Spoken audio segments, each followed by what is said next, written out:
In a previous tech tip, we explained the benefits of the wiggle test. Today, we're here to show you how to create custom data groups to monitor during a wiggle test or other applicable procedures. Let's start in Data Monitor. Navigate over to the Data Groups tab and you will find pre-existing data groups in the drop-down menu at the top. You can access these data groups when using the wiggle test, or you can create your own. Let's head back to the All tab and search for Wheel Speed Axle 2.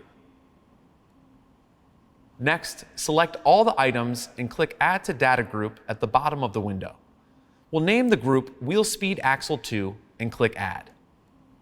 Now let's close Data Monitor and head on over to the wiggle test. Select the newly created Wheel Speed Axle 2 group from the drop-down menu.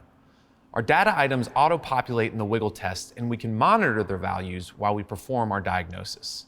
Now you can create custom data groups to save time and improve your diagnosis.